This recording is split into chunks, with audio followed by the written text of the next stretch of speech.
आपने बताइए दलित, शोषित, गरीबों को आपने कुचलने का काम किया। ये सरकार बैकफुट पे आ गई है। अब ये सरकार लंगड़ी सरकार है और ये जनता ने इस सरकार को आईना दिखाया है कि देखिए आपके पास बैसाखी है, अब आप ज़्यादा चूं चपट नहीं कर सकते। बुढ़ापा आ चुका है, सोचने की शक्ति खत्म हो चुकी है अब इन लोगों की।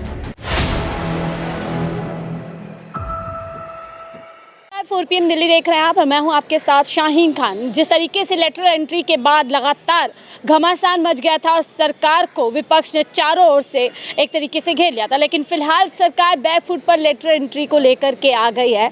क्या इसको संविधान की एक बड़ी जीत मानी जाए और समूचे विपक्ष ने जो जोर आजमाइश अपनी की और क्या उसकी जीत मानी जाए, इस पर ज़्यादा बातचीत करने के लिए हमारे साथ कांग्रेस के युवा नेता जयप्रकाश जी हैं। सर, क्या कहेंगे? लेटरल एंट्री के जरिए यूपीएससी में एंट्री दी जा रही थी और फिलहाल ये मामला जो है पीछे लेता हुआ नजर आ रहा है, क्या कहेंगे इसके? देखिए मैडम, मैं ये कहना चाहता हूँ आपके चैनल के माध्यम से आपके दर्शकों को और पूरे भारतवर्ष को कि ये जो संविधान के से अलग हट के काम करना चाहते हैं, संविधान की धज्जियाँ उड़ा के काम करना चाहते हैं, मगर इनको ये पता होना चाहिए कि आज के समय विपक्ष मजबूत है हमारा। आज के समय विपक्ष के जो नेता हैं आदरणीय श्री राहुल गांधी जी हैं, जिन्होंने संविधान को बचाने की कसम खाई हुई है। कांग्रेस पार्टी ने कसम खाई हुई है। आप मुझे बताइए, इनके बीजेपी के नेता कार्यकर्ता कई नेता ने बोलना शुरू कर दिया चुनाव से पहले, 400 पार आने दो, हम संविधान को ख़त्म कर देंगे, हम ये कर देंगे, हम वो कर देंगे। अब आप मुझे बताइए कैसे करोगे आप? जब आपकी पूर्ण बहुमत की सरकार थी तब आपने बड़े बड़े आपने चीज़ें पास करा रखी हैं। आप बताओ, संसद आपके हिसाब से चलती थी, अब आप चला के दिखाओ ना। आज आपकी लंगड़ी सरकार है।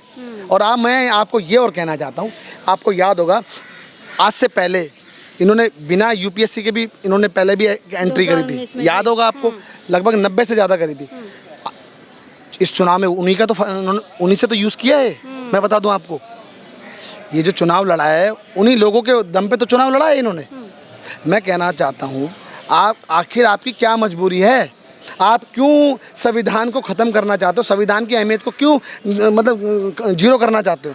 आप मुझे बताओ, जब बच्चे दिन रात मेहनत करते हैं, आप उनके साथ क्यों धोखा करना चाहते हो? हैं? उनके माँ बाप पेट काट काट के बच्चों को पढ़ाते हैं, क्यों आप उनके साथ भी धोखा करना चाहते हो? बताओ, आपके पास इतना बस की नहीं है? मतलब क्या कितना रुपए ले के काम करोगे आप? क्योंकि आप बताओ कैसे एंट्री दे रहे हो आप बताओ, आपके सांसदों को बताओ। अभी आपने देखा होगा स्पीकर, उनकी बेटी बताओ एक मॉडल थी, बताओ एक अटेम्प्ट में उन्होंने पास कर लिया।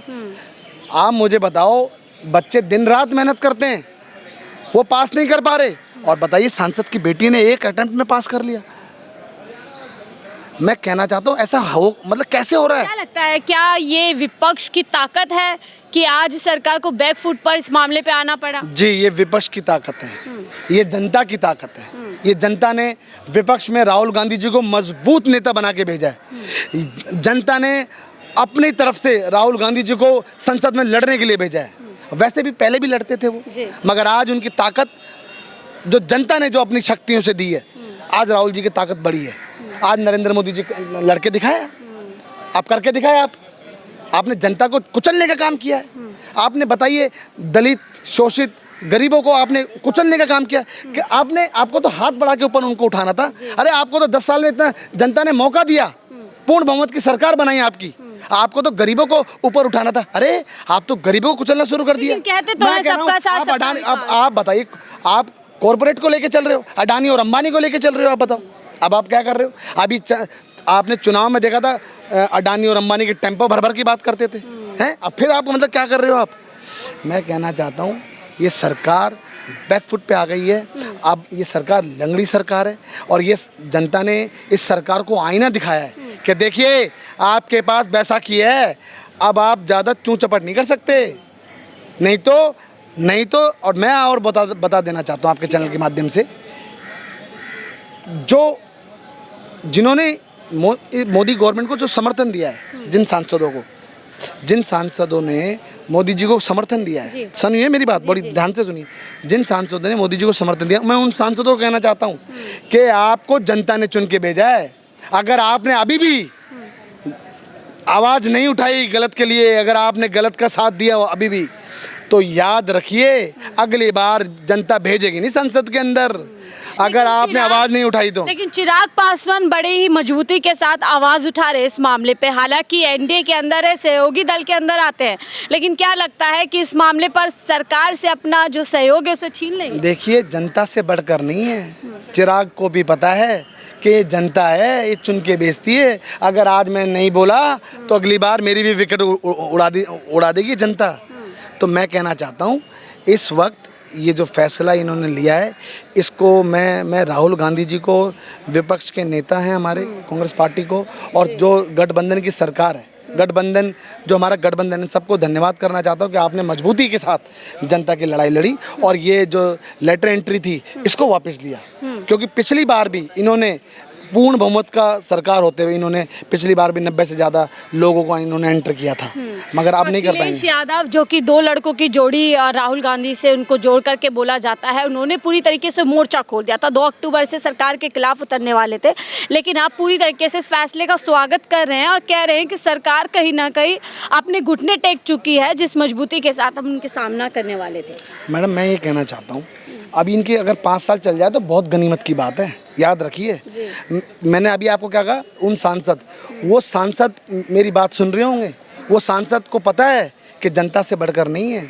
अगर जनता से बढ़कर जाओगे तो ऐसे गिरा दिए जाओगे जैसे लोगों को गिरा दिए। स्मृति ईरानी का क्या हाल है आपने देख लिया ना, और भी नेताओं का क्या हाल है देख लिया ना आपने, दिल्ली से कितनी टिकटें काट दी देख लिया ना आपने। तो जनता से बढ़कर नहीं है। और आज देखिए, और जो जीते हुए हैं उनको कहना चाहता हूँ, अभी भी आपके पास समय है, युवाओं की बात करिए। महिला उत्पीड़न के मामले दिन प्रतिदिन बढ़ते जा रहे हैं, उसे कम करिए, उसे ख़त्म करिए, और युवाओं को रोजगार की बात करिए। चाहे आप एनडीए के हिस्सा हो, मगर आपको बात करनी पड़ेगी। और जो हमारे रेल दुर्घटनाएं हो रही हैं उस पर ध्यान देना पड़ेगा। जो पैसा आप जो अनाप शनाप जो इधर उधर खर्च करने में लगे हैं, आप कम से कम पटरियों पे ध्यान दीजिए, आप ट्रेनों पे ध्यान दीजिए। और हाँ, आप उन गरीबों के लिए भी सोचिए, जो गरीब लोग, हमारे गरीब बहन भाई जो जनरल डिब्बे में जाते हैं। आपने वो जनरल डिब्बे ट्रेनों से हटा दिए। बताइए, आपको क्या लगता है, आपके पास पैसा है तो क्या गरीबों के पास पैसा है? वो पेट काट काट कर सफ़र करते हैं। बिल्कुल मुद्दे हैं। और सुनिए, मेरी बात सुनिए, ये जो दिन प्रतिदिन ये जो आतंकी हमले हो रहे हैं, इस पर कब लगाम लगाओगे? 1 सर के बदले 10 सर लाने की बात ही करते थे, लाल लाल आंख दिखाने की बात करते थे। क्या हुआ? मैं बता दूं, बुढ़ापा आ चुका है, बुढ़ापा आ चुका है, सोचने की शक्ति खत्म हो चुकी है अब इन लोगों की, याद रखिए। तभी ऐसे फैसले ले रहे हैं। हाँ, इस देश को युवा की ज़रूरत है, युवा नेतृत्व की ज़रूरत है। आपको पता होगा, राजीव गांधी जी ने मतलब डिजिटल इंडिया के वो मतलब करता धरता थे। वो सोचिए कि उस वक्त वो 21वीं सदी के बारे में सोचते थे। राजीव गांधी जी ने इस देश के लिए क्या क्या सपना नहीं देखा, और उसको सपना साकार भी करने का काम किया है।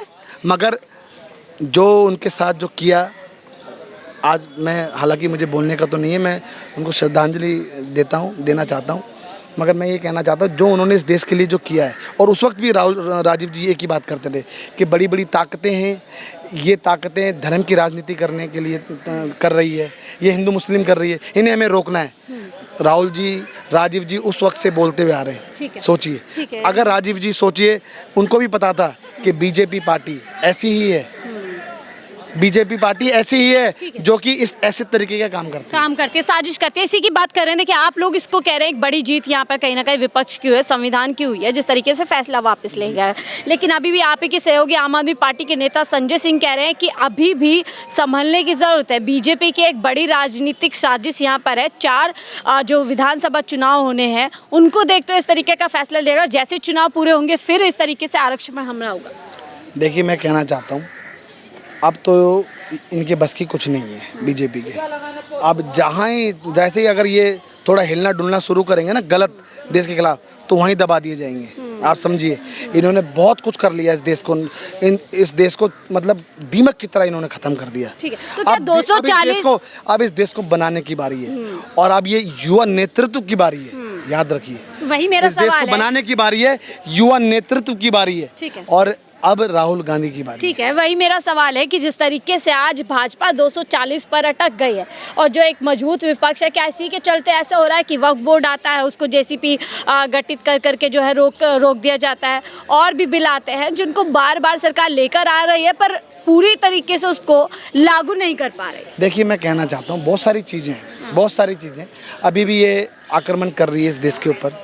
ये जो बड़ी बड़ी शक्तियाँ हैं, ये सरकार है, संविधान को अभी भी ये कहीं ना कहीं कमज़ोर करने का काम करती है तीसरे दरवाजे से। मगर मैं बता दूं, अब संविधान को बचाने की कसम खाई हुई है हमने। हमारे नेता, आदरणीय नेता, संविधान को बचाने की कसम खाई है।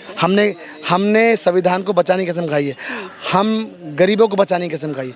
मगर आज भी ये कितनी बस्तियां उजाड़ने का काम कर रहे हैं, कितने घरों को उजाड़ने का काम कर रहे हैं। आप देखिए इन्होंने क्या बनाया है। अरे कांग्रेस पार्टी ने इस देश को खड़ा करा है, आज़ाद कराया है। इन्होंने क्या किया है? इनको तो बनी बनाई खीर, इनको तो बना बनाया देश मिला था, इन्होंने तो उसको ही ख़त्म करने का काम किया। मैं बता दूं 2014 से कितनी वैकेंसी इन्होंने दी है, बताइए आप। युवा उत्पीड़न के मामले दिन प्रतिदिन देखने को मिल रहे हैं। बताइए, ये मैं कहना चाहता हूँ, जब मजबूत थी तब इन्होंने नहीं रोक पाया, तो अब तो मजबूर है सरकार। ठीक है, और अब जिस तरीके से लेटरल एंट्री का मामला सामने आता है, उससे एक बात समझ में आती है कि सरकार कहीं ना कहीं अपने फ़ायदे के लिए इस तरीके से पीछे के दरवाजे से एंट्री देना चाहती थी। लेकिन फिलहाल जिस तरीके का चारों तरफ से विपक्ष ने सरकार पर दबाव बनाया, उससे साफ नज़र आता है कि सरकार फिलहाल के लिए इस मामले पर बैकफुट पर नजर आ गई। फिलहाल के लिए मुझे दीजिए इजाज़त। आप देख रहे थे 4 PM दिल्ली।